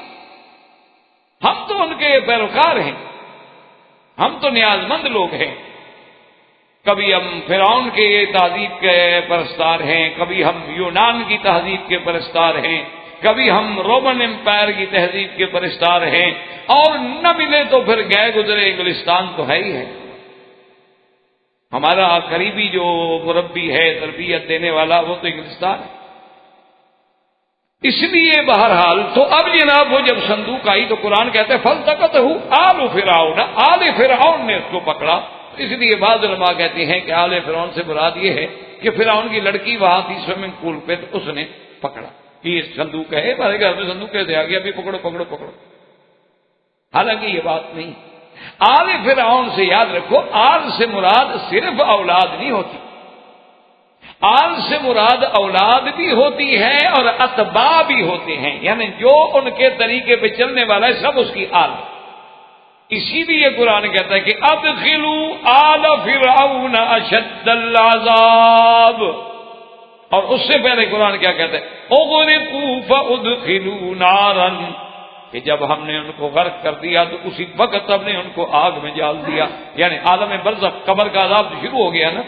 النار یعرضون علیہا غدوا وعشیا، صبح و شام ان کو جہنم کی آگ پہ پیش کیا جاتا ہے۔ وَيَوْمَ تَقُومُ السَّاعَةُ أَدْخِلُوا آلَ فِرْعَوْنَ أَشَدَّ الْعَذَابِ، اور قیامت والے دن اللہ حکم دیں گے کہ آل فرعون کو سخت عذاب جہنم میں ڈال دو۔ تو یاد رکھو آل کا معنی ہوتا ہے اتباع، تو جو فرعون کے طریقے پہ چلنے والے تھے سب آل فرعون، اس سے مراد صرف اس کی اولاد نہیں، ورنہ تو یہ ہے کہ جہنم میں صرف فرعون کی اولاد کو ڈالا جائے گا اور باقی جو ماننے والے ہیں ان کو چھوڑ دیا جائے گا، نہیں یہ بات۔ اسی لیے دیکھیں اب قرآن کو اور حدیث کو آپ سمجھیں، اللہ پاک مجھے آپ کو سمجھ دیں کہ اللہم صلی علی محمد وعلی آل محمد، یہاں آل محمد نہیں ہے، لفظ ہے آل محمد۔ اللہ نے ایسا کرم کر دیا کہ اللہ نے فرمایا کہ اللہ کے نبی پہ بھی اور نبی کی اتباع کرنے والے، کلمہ پڑھنے والے جو قیامت ہے ان سب پر بھی رحمت۔ کما صلیت علی ابراہیم وعلی آل ابراہیم، اس لیے یہ نہیں کہ جی صرف آل کے لیے درود پڑھتے ہیں، آل سے مراد سب مسلمان ہیں۔ اسی لیے پہلے بھی دیکھ لیں کہ السلام علیک ایھا النبی ورحمۃ اللہ وبرکاتہ، بات تو ختم ہو گئی۔ پھر السلام علینا وعلی عباد اللہ الصالحین، سب پر۔ اس لیے آل فرعون جو تھے، ان کی خادمائیں، ان کی کنیزائیں، وہ سب جو تھیں جناب دیکھ رہی تھی، انہوں نے صندوق دیکھی، حیران ہو گئی، صندوق پکڑی، اور صندوق پکڑنے کے بعد بی بی آسیہ کو اطلاع کی۔ بی بی آسیہ جو ہے یہ فرعون کی بیوی تھی، اس زمانے میں تو کافروں سے نکاح ہوتے تھے، بی بی آسیہ زوجہ فرعون تو تھی، لیکن دین فرعون پہ نہیں تھی یہاں پہ۔ جیسے نوح علیہ السلام کی بیوی، نوح علیہ السلام کی بیوی تو تھی لیکن دین نوح پہ نہیں تھی۔ لوط علیہ السلام کی بیوی، لوط علیہ السلام کی بیوی تو تھی لیکن دین لوط پہ نہیں تھی۔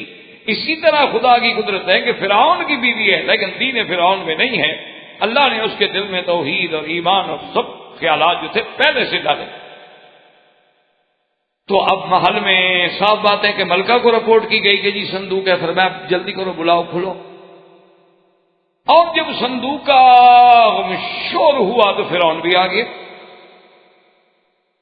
فرعون خود بھی آ گیا، کیونکہ اس کے محل کا ایک واقعہ تھا، وہ تو پورے محل میں شور ہو گیا نا جی، صندوق پکڑی گئی اور صندوق پکڑی گئی اور صندوق دریا سے نہروں میں آئی اور نہر سے ندی نالوں میں جاتی اور جناب وہ تو ہمارے محل کے سوئمنگ پول میں آ گئی، تو حوض میں آ گئی، تو فرعون بھی آ گیا اور اس صندوق کو کھولا گیا۔ جب صندوق کو کھولا جناب تو اندر تو موسیٰ علیہ السلام بیٹھے ہوئے ہیں، وہ تو نبی کا جلال ہے، جمال ہے، کمال ہے۔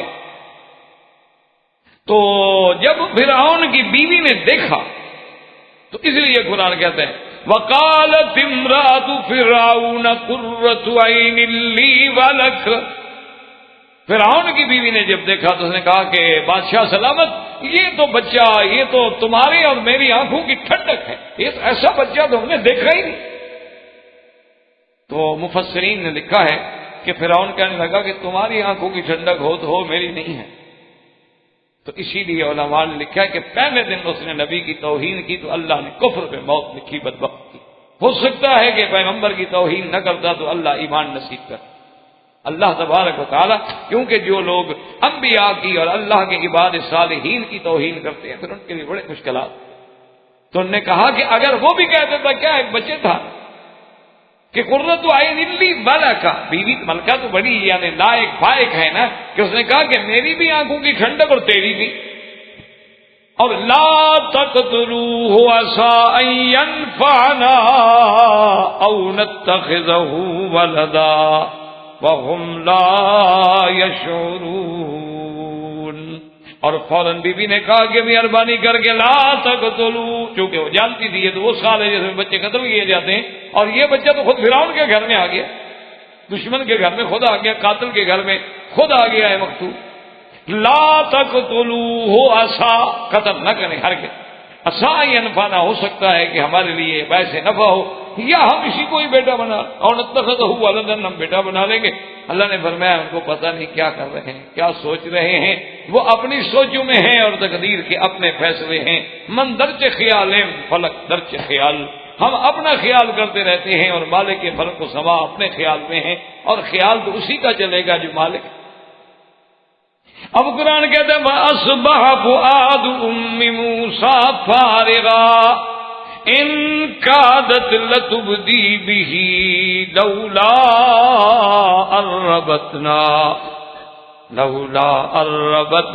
عَلَىٰ قَلْبِهَا لِتَكُونَ مِنَ الْمُؤْمِنِينَ۔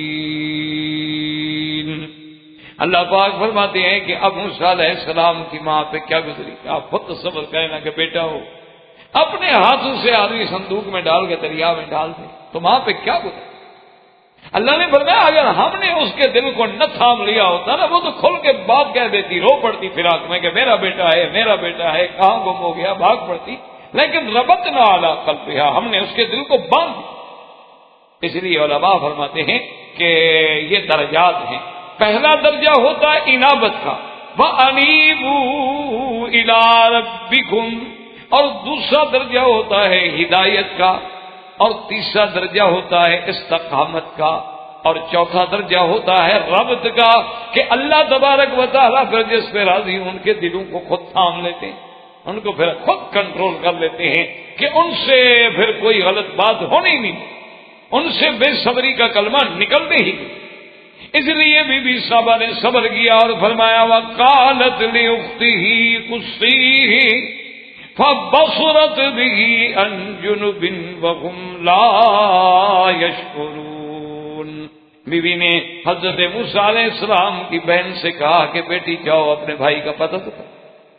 کسی ہے کا معنی کیا ہوتا ہے؟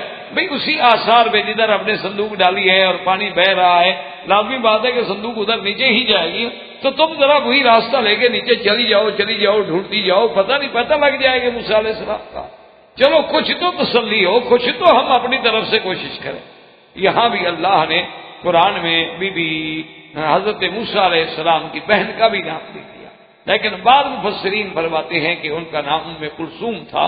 لیکن بہرحال قرآن کی تو یہ سنت اللہ ہے کہ قرآن عورتوں کے نام نہیں لیتا الا مریم، کیونکہ عیسیٰ علیہ السلام کا چونکہ ولادت ہی بغیر باپ کے ہوئی تھی تو قرآن نے وہاں صرف نام لیا ہے، جس سے اشارہ ملا ہے کہ عورت کے صرف وجود کا پردہ نہیں ہوتا، عورت کے نام پر بھی پردہ۔ اسی لیے علماء کا حکم ہے کہ کبھی بھی اپنی عورت کو نام لے کے نہ پکارا کر۔ آج کل تو خیر رواج یہی ہے نا جی، نام لے کے ہی پکارا جاتا ہے، اسی لیے تو نام الٹے پلٹے رکھتے۔ میں نے شاید پہلے بھی آپ کو ایک لطیفہ سنایا تھا کہ نہیں، میرا اپنا ایک دوست ہے، مولوی ہے، خطیب ہے، بہت بڑا معروف آدمی ہے ماشاءاللہ۔ بہرحال نام تو میں نہیں لیتا تھا کہ غیبت میں شمار نہ ہو جائے۔ تو وہ حج پہ اتفاق سے آئے ہوئے تھے، میرے دوست ہیں ماشاءاللہ، ان کی بڑی مہربانی ہے۔ تو وہ عشاء کی نماز کے بعد تو ہمیں نے اس سے کہا کہ آج میں آپ کو چائے وائے پلاتا ہوں، بیٹھے بیٹھ جائیں گے ذرا اس بہانے سے تھوڑا سا باتیں کر لیں۔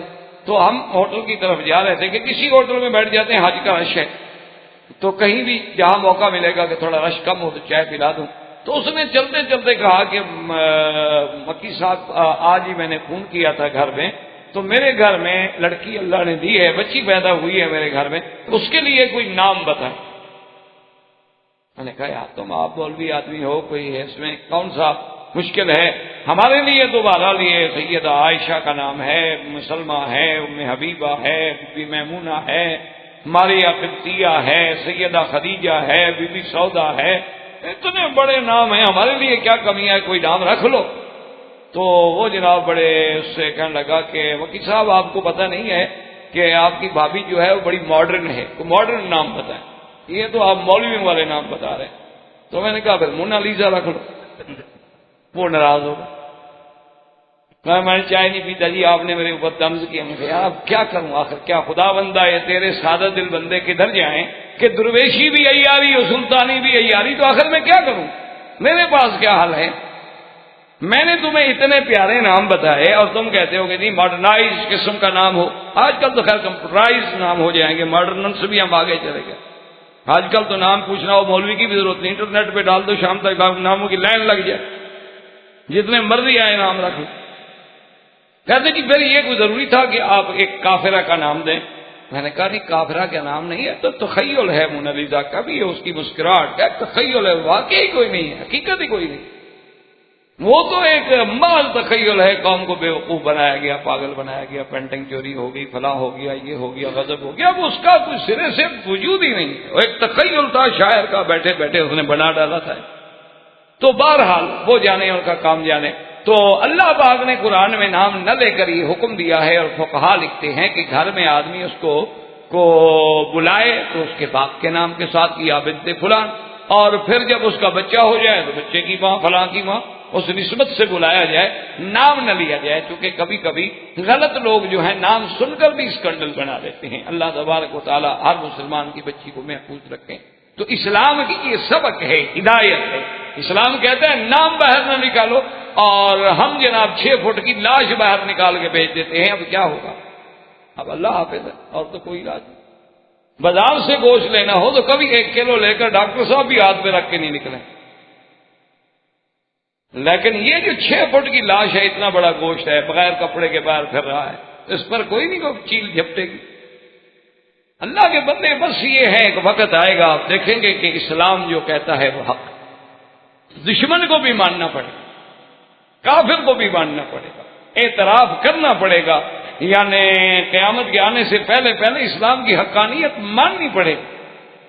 تو بہرحال بیٹی تلاش کرتے کرتے چلی گئی، چلتے چلتے چلتے چلتے اب تو وہ شورا ہو گیا تھا نا جی کہ بھئی ایک بچہ ہے صندوق میں تھا اور فرعون کے گھر میں پہنچا ہے، اب دیکھو کیا ہوتا ہے، قتل ہوتا ہے، بچتا ہے، کچھ کہانیاں بن گئی۔ تو بی بی کو بھی پتہ لگ گیا، بی بی پہنچ گئی۔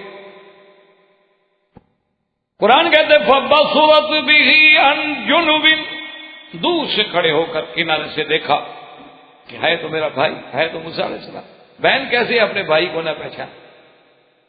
وَهُمْ لَا يَشْعُرُونَ، اور ایسے انداز سے دیکھا کہ وہ نہ سمجھیں کہ بھی اس کا کوئی تعلق ہے، اس کا کوئی تعلق معلوم ہوتا ہے. اب انہوں نے جناب بچے نے جب رونا شروع کیا تو انہوں نے دایا بلائی کہ جی دودھ پلاؤ، بچہ رو رہا ہے. اب جس کا بھی وہ بلاتے ہیں موسیٰ علیہ السلام دودھ ہی. وَحَرَّمْنَا عَلَيْهِ الْمَرَاضِعَ، اللہ نے فرمایا ہم نے دودھ حرام کر دیا سب کہ کسی کا دودھ نہیں پینا ہے. موسیٰ علیہ السلام خبردار، ہم نے وعدہ کیا ہے تیری اماں کا دودھ تجھے پلانا ہے اور کسی کا دودھ نہیں پینے دیں گے. یہ ہے خدا کہ فرعون کے گھر میں ہے موسیٰ علیہ السلام جو سب سے بڑا قاتل ہے. 70,000 بنو اسرائیل کے بچے کو قتل کیا اسی لیے کہ میرا اقتدار چھیننے والا بچہ پیدا نہ ہو. اللہ نے اسی کو اس کے گھر میں بھیج دیا کہ پرورش بھی میں نے تم سے کروانی. اسی لیے دیکھا جائے اللہ اسی لیے کہتے ہیں کہ ڈرو نہیں. جب تم حق کے دائی بنو گے، جب تم اللہ کی توحید کے علمبردار بنو گے، جب تم دین کی دعوت کو لے کے اٹھو گے نا، اللہ دشمنوں کے گھر میں تیرے لیے ٹھکانے پیدا کرے. اللہ فرعونوں کے گھر میں تیری حفاظت کے انتظام کرے. آپ گھبراتے کیوں ہیں؟ آپ کھڑے تو ہوں اللہ کے دین کے لیے. تو اب جناب انہوں نے جب دیکھا کہ وہ بچہ دودھ بھی پیتا رو رہا ہے تو اب آخر بہن تھی سمجھ صبر ناز. فقالت هل ادلكم على اهل بيت يكفلونه لكم وهم له ناصحون. بچی نے کہا کہ اگر چاہو تو میں تمہیں ایک گھر بتا سکتی ہوں، وہاں ایک بڑی پارسا بھی ہے، نیک بھی ہے، ہو سکتا ہے اور وہ خیر خواہ بھی ہیں، ہو سکتا ہے کہ وہ بچہ اس کا دودھ پی لے. اب جناب یہ ہے کہ انہوں نے کہا کہ چلو ٹھیک بتائیں کون. اور بعض روایات میں یاد ہے کہ جب وہ بی بی نے کہا نا کہ وہ ہم لہو ناصحون اور وہ گھرانے والے اس بچے کے خیر خواہ بھی ہیں، تو فرعون تار گیا. اس نے کہا اچھا ادھر آؤ، کون ہو تم؟ وہ گھر والے اس بچے کے خیر خواہ کیسے ہیں؟ اس بچے کے ساتھ ان کا کیا رشتہ ہے؟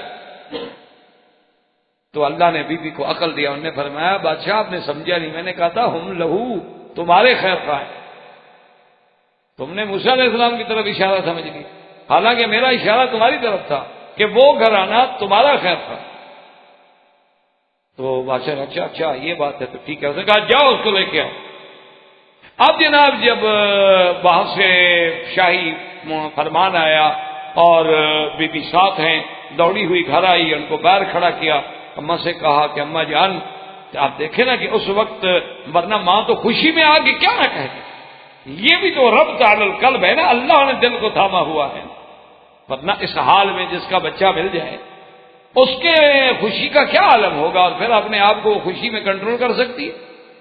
لیکن ربط نہ ادا کرتے تھا. اللہ فرماتے ہم نے جو دل کو باندھ رکھا تھا. تو بی بی نے آگے بتایا کہ اماں جان بھائی سلامت سے ہے، خیریت سے ہے، اور فرعون کے گھر میں. انہوں نے کہا فرعون کے گھر میں؟ کہا فرعون کے گھر میں، اور وہ باہر آئے ہوئے ہیں، مہربانی کرے، وہ تو کسی کا دودھ ہی نہیں پیتا، وہ تو رو رہا، چلے دودھ پلائے. تو موسیٰ علیہ السلام کی اماں نے کہا کہ نہیں میں نہیں جاتی. انہوں نے کہا ماں کیا کہہ رہی ہو؟ انہوں نے کہا اللہ کا وعدہ تھا انا رادوہ الیک، ہم موسیٰ تیرے پاس لائیں گے. یہ تو نہیں کہا تھا تجھے لے جائیں گے. تو موسیٰ علیہ السلام اللہ کا وعدہ پورا ہوگا، وہ میرے پاس آئے گا، میں کیوں جاؤں؟ اور اسی سے حکمت کا پتہ چلا کہ بیٹے ہی ماؤں کے پاس آتے ہیں، یعنی کہ مائیں بیٹوں کے پاس چل کے جائیں. آج کل تو یہی دور ہے نا، آج کل تو مائیں بیٹوں کو منت کرتی ہیں، آج کل تو مائیں آگے نیاز مند بنتی ہیں، اور وہ بھی بیٹا راضی ہو اور بہو راضی ہو تو 4 دن بیچاری گھر گزار دے. ورنہ تو اماں جانے کے لیے تو الگ جگہ دی جاتی ہے. کبھی بوڑھے ہو گئے ہیں جی وہ ان کو ذرا یہاں ٹربل ہوگی، تمہیں نہیں ہوتی، ان کو ٹربل ہو. ایسی نالائق ناخل اولاد ہے. اللہ معاف کرے، اللہ معاف کرے. یہ تو جب ہم مریں گے نا اس دن پتہ لگے گا کہ ان بڈھے بڈھیوں کا کیا مقام تھا، اللہ کے والدین کا کیا مقام تھا، اور ہمارے بیویوں کا کیا مرتبہ تھا. اللہ تبارک و تعالیٰ معاف فرمایا. میں نے کہا کہ نہیں، اس میں 2 حکمتیں تھیں کہ ایک تو شان قائم رہے کہ بیٹا ماں کے پاس، اور اصل بات یہ تھی کہ اللہ کا وعدہ پورا ہو کہ انا رادوہ الیک، ہم اس کو لائیں گے تیرے پاس. اللہ کا وعدہ پورا. اور تیسری بات یہ تھی کہ کہ اسی کو اللہ نے راز رکھنے کا بہانہ بنا لیا. اگر ماں دوڑ پڑتی تو راز ہی تو کھل جاتا نا کہ پتہ نہیں اصلی ماں تو نہیں آ گئی, یہ جو بھاگی بھاگی آ گئی ہے جلدی سے بچے کی بات سن کے. انہوں نے کہا میں نہیں جاتی, ان کو ضرورت ہے تو آ جائیں. تو اللہ نے راز بھی رکھ لیا, پردہ بھی رکھ لیا کہ وہ راز ہی نہ کھلا گی, یہ تو حقیقی ماں ہے موسیٰ علیہ السلام کی. اللہ فرماتے ہیں فَرَدَدْنَاهُ إِلَىٰ أُمِّهِ كَيْ تَقَرَّ عَيْنُهَا وَلَا تَحْزَنَ وَلِتَعْلَمْ أَنَّ وَعْدَ اللَّهِ حَقٌّ وَلَٰكِنَّ أَكْثَرَهُمْ لَا يَعْلَمُونَ. اللہ نے فرمایا کہ ہم نے پھر موسیٰ علیہ السلام کو ان کی اماں کی طرف لوٹایا کہ اس کی آنکھیں ٹھنڈی کر دیں, ہمارا وعدہ پورا ہو. کہ اولاد ایک ایسی نعمت ہے کہ جس کے دیکھنے سے آدمی کی آنکھیں بھی ٹھنڈی ہو جاتی. اللہ نے کیسا ایک لفظ میں اس سے بڑا محاورہ آپ دنیا میں نہیں ڈھونڈ سکتے کہ کسی کہ اللہ تمہیں ایسی خوشی دے کہ اللہ تیری آنکھیں ٹھنڈی کر دے, اللہ تیری اولاد کو تیرے لیے قرۃ عین بنا دے. اس سے بڑا دعا اور اس سے بڑا جملہ راحت و آرام کا پوری دنیا کی ادب اور تاریخ میں مل نہیں سکتا. جو اللہ کا کلام کا کون مقابلہ. اللہ نے فرمایا ہم نے موسیٰ علیہ السلام. اچھا, اور خدا کی شان یہ ہے کہ وہ بی بی بھی آ گئی. انہوں نے کہا بی بی آج کا کیا بات ہے آج؟ انہوں نے کہا جی نہیں, وہ بی بی کہتی ہے میں تو نہیں آتی, آپ نے دودھ پلانا ہے تو بچے کو بھیج دیں. انہوں نے کہا چلو بچہ رو رہا ہے بھی بھیجو, بچے کو بھیج دیں. اور اس نے کہا کہ جناب اس کا کیا ہوگا؟ اس نے کہا جی آپ اس سے کہہ دیں ہم انعام و اکرام سے تمہارا گھر بھر دیں گے, تمہارا مہینے کا اتنی تنخواہ, تمہارا یہ بونس, تمہارا یہ الاؤنس, تمہارے لیے سواری, تم تو ہمارے بچے کی ماں ہو. اب تو یہ ہمارا بچہ ہے, ہم نے موسیٰ کو بچہ بنا لیا ہے. تو اللہ نے فرمایا دیکھو ہم جب راضی ہوتے ہیں نا تو ماں کو بیٹا بھی ملا دیتے ہیں اور ماں اپنے بیٹے کو دودھ بھی پلائے اور پیسے بھی دے. فرمایا جب ہم راضی ہونے پہ آ جاتے ہیں تو ہم پھر اس طرح دیتے ہیں کہ ماں اپنے بیٹے کو دودھ پلا رہی ہے اور پلانے کے پیسے بھی ساتھ لے رہی ہیں. دونوں نعمتیں ہم نے دے دی کہ ہم نے موسیٰ علیہ السلام کو ماں کی گود میں بھیجا تاکہ ان کی آنکھوں کی ٹھنڈک بنے اور غم ختم ہو, اور وَلِتَعْلَمْ أَنَّ وَعْدَ اللَّهِ حَقٌّ, اور وہ یقین پختگی پہ پہنچ جائے کہ اللہ کا وعدہ حق ہے, اللہ کا وعدہ سچا ہے, اسے کوئی نہیں پھیر سکتا. لیکن وَلَٰكِنَّ أَكْثَرَهُمْ لَا يَعْلَمُونَ, افسوس یہ ہے کہ اکثریت جو ہے وہ یہ بات نہیں جانتی کہ اللہ کا وعدہ حق ہے اور اللہ کا فرمان جو ہے وہ کبھی غلط نہیں ہو سکتا. اب موسیٰ علیہ السلام, بعض مفسرین نے لکھا ہے کہ ایک دفعہ موسیٰ علیہ السلام ابھی بچپن میں ہیں, ابھی آپ کی عمر جو تھی یعنی 2 سال کا لکھا ہے, ابھی یعنی وہ زمین پہ چلتے تھے, گھسٹ گھسٹ کے چلتے تھے. تو کبھی کبھی بی بی آسیہ ان کو بلا لیتی تھی دیکھنے کے لیے, ورنہ رہتے تو موسیٰ علیہ السلام اپنی اماں کے گھر میں تھے, لیکن کبھی کبھی آسیہ بی بی بھی ان کو بلا لیتی تھی دیکھنے کے لیے. تو ایک دن بلایا تو بی بی آسیہ نے سینے سے لگا کہ موسیٰ علیہ السلام کو اٹھایا ہوا ہے. فرعون آ گیا. فرعون جو آیا تو اپنا اس دور میں فرعونہ جو تھے بادشاہ وہ زیور پہنتے تھے باقاعدہ, گلے میں سونے کے بڑے بڑے لاکٹ, اور ان کی جو داڑیاں ہوتی تھیں ان میں وہ موتیوں کی لہریں اور موتیوں کی لڑیاں لگاتے تھے. ہیرے جواہر ڈائمنڈ دور سے وہ چمک رہی ہیں. رات کو جو لائٹ پڑی اور چمک آئی, کبھی زمرد ہے, یاقوت ہے, فلان ہے, تو وہ بھی فرعون کا وہ مرصع, سر پہ تاج اور یہ ساری چیزیں. تو اس نے فرعون نے بھی یہ کیا کہ اس نے کہا کہ چلو اب بی بی آسیہ خوش ہو جائے گی. اس نے بھی موسیٰ علیہ السلام کو اٹھا لیا کہ چلو ذرا بی بی خوش ہو جائے گی کہ میں بھی بچے سے پیار کر رہا ہوں. تو جب موسیٰ علیہ السلام کو انہوں نے اٹھایا تو سینے کے ساتھ قریب کیا تو موسیٰ علیہ السلام نے داڑھی پکڑ کے مارا تھپڑ منہ پہ فرعون. وہ تو موسیٰ تھا نا جی, وہ تو موسیٰ تھا نا علیہ السلام, وہ تو جلالی پیغمبر ہے, چاہے بچہ ہو تو کیا ہے, نبوت کے فیصلے تو پہلے ہو چکے ہیں نا. اِنَّا رَادُّوهُ إِلَيْكَ وَجَاعِلُوهُ مِنَ الْمُرْسَلِينَ, وہ تو رسول ہے. احباب کرام, اس کے بعد اب آپ اس مبارک سلسلے کی CD نمبر 19 سماعت فرمائیں.